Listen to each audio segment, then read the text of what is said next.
దేవుడి స్తోత్రం. పాస్టర్ గారు అందరికి వందనాలు. మీ అందరికి నా వందనాలు. అమ్మాయి నా పెద్ద మనవరాలు, పెద్ద అమ్మాయి కొడుకు కూతురు మొన్న అదాటుగా ఉపాస ప్రార్థనలు జరుగుతున్నాయి. కడుపులు నొప్పిగా ఉందని స్కూల్ నుంచి వచ్చి ఏడుపుతుంది. అన్నానికి వచ్చే టైం మధ్యాహ్నం 12:30కి. అయితే అసలు ఏమైందోలే జ్యోతి దగ్గరికి వెళ్ళి 2 ఇండిషన్లు చేసుకురమ్మంటే వద్దమ్మా హాస్పిటల్కి పోయి వద్దాంలే అని వెళ్ళారు. వెళ్తే కడుపుల నొప్పి అసలు తగ్గలేదు. ఎంత చూసినా కానీ తగ్గలేదు. రైతులంతా పొగులంతా కూడా తగ్గలేదు. నేను ఏముందిలే అనుకుంటే చర్చి కాడికి వచ్చాను.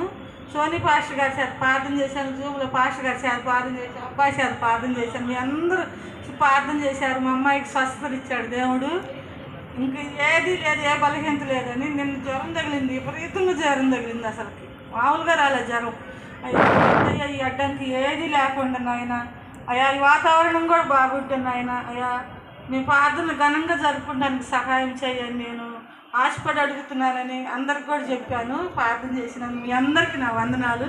ఈ సాక్ష్యం దేవుడు దీవించును కాక. మా జీవితంలో చాలా మేలు చేశాడు దేవుడు.